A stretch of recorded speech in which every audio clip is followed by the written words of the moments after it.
Hey everyone, CWD Music Reviews here. I am CWD, and this is going to be a music review of the new BJ the Chicago Kid album, In My Mind. BJ the Chicago Kid is a singer-songwriter from, you guessed it, Chicago, and this is his major label debut. He is actually debuting this new album on Motown, of all labels, which is huge for a R&B and soul and neo-soul artist. Kudos to him for it. Now, BJ has shown up on many features, namely Schoolboy Q, Dr. Dre, Anderson .Paak, Joey Badass. He's been largely silent for 4 years since the release of his debut album, which was independently released, and I was confused as to why he isn't putting out more material. So now that I heard that there was going to be a new album coming out, it's going to be on Motown of all places, I thought,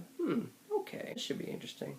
So, yeah, it's out. I listened to it a few times, and what do I think of it? You ever feel like an artist is trying to give you way too much, but not too much thought into the quality of the work itself? That's kind of what I got here with this album. It's actually relatively hit or miss. Now, this album is about 15 tracks long and spans about an hour, but there's quite a few tracks that either could have been done without or maybe could have been trimmed.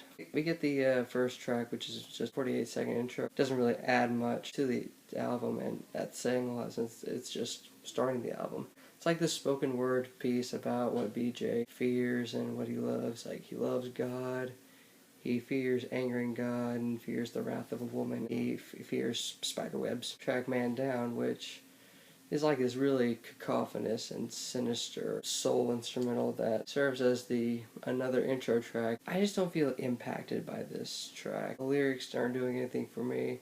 The vocals aren't that upfront or engaging, and this is the second track. I was starting to get skeptical about this album, and the rest of the 8 tracks doesn't really do that much to quell my skepticism. Tracks like Love Inside and The Resume don't really have instrumentals that really captivate me. It's like instead of doing something unique there, BJ decided to hop onto at least half of the album these dime a dozen soul instrumentals or dime a dozen like moody alternative R&B stuff that I didn't really care that much for on the works of The Weeknd or Drake or anything like that. I feel like with instrumentally in terms of production, it's trying to throw out all these ideas out there, and only half of them end up sticking. This album has everything from spoken word to moments like the song Crazy, which has like this FKA Twigs-ish kind of instrumental that doesn't really flatter what BJ is doing. In terms of the lyricism on this whole album, it's not really that compelling for the most part, and sometimes it's just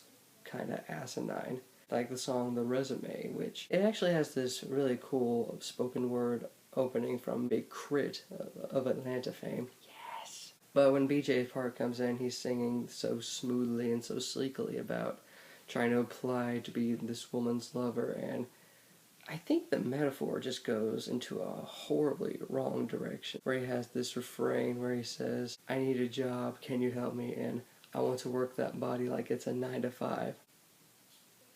I work a 9 to 5. How is that even flattering or even enjoyable? Like really corny moments like Woman's World, which plays off of that. This is a man's world, but it wouldn't be nothing without a woman. But BJ trying to argue that, no, this is a woman's world. It wouldn't be nothing without women because women run it, or some kind of really corny stuff like that. Instrumentals like too Motown slow jamish for me to enjoy. We have the song Falling on My Face. It's like this traditional pop ballad, traditional piano ballad, and it's not really that interesting either. And then the closing track, Turning Me Up, it has this like really smooth vibe to it, kind of jazzy, kind of loungish. I don't think it serves as a decent closer. I mean, I like his singing and it's all sleek, but still it's not doing that much for me. So those are the lowlights on this album. What about the highlights? The song Church, which actually has a cool Chance the Rapper verse. He seems to be singing about wanting to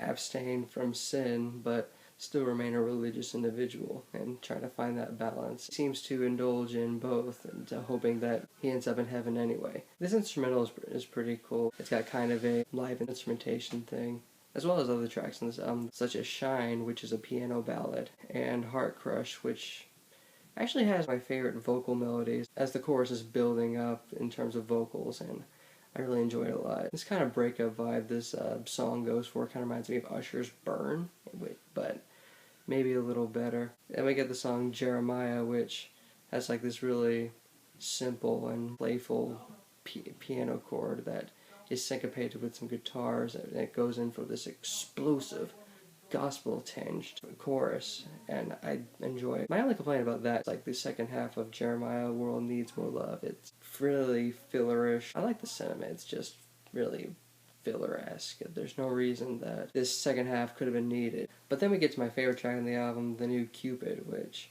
seems to play with the idea that maybe Cupid isn't around to spread more love because Cupid's out getting head and knee stick, which I think is really kind of funny. He's like, Cupid's in the club right now. BJ's singing is good on it. I like the instrumental a lot. It's like a smooth 70s soul kind of groove that I like a lot.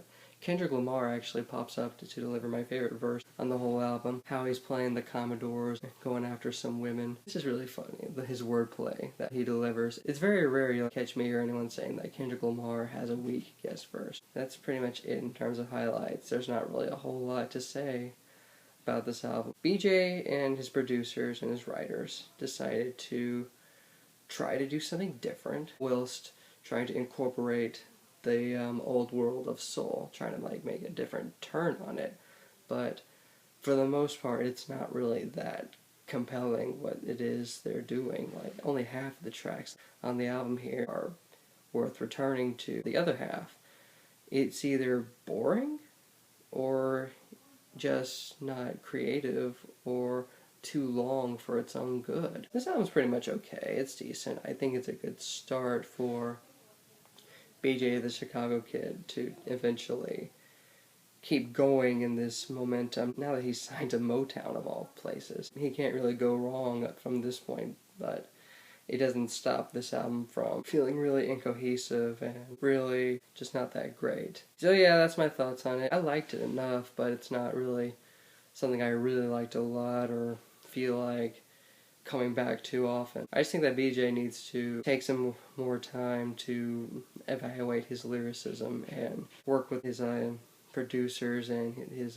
musicians to make something really compelling and really different for R&B if he's going to be this new force in the genre, because he's already got me intrigued with all of his features and pretty much delivering really good feature after feature. But if you're going to intrigue me with all these features and I come to find that your album isn't that great, then it's just going to disappoint me that someone I like a lot in terms of features is not putting out his own work that's as interesting. So this album is a plus 0.7 out of plus 3. It's an enjoyable enough record, but it's not really something that I'm looking forward to returning to or find myself fascinated with. I hope BJ, when he comes out with a new record, decides to take this to heart and learn from the compositions and really come up with something great next time, because I'm rooting for the guy. I really am, but still. But if you've given this album a listen, what did you think of it? Did you like this album? Did you dislike this album? What was the reasoning behind that? And what should I consider reviewing next? CWD Music Reviews here, signing off.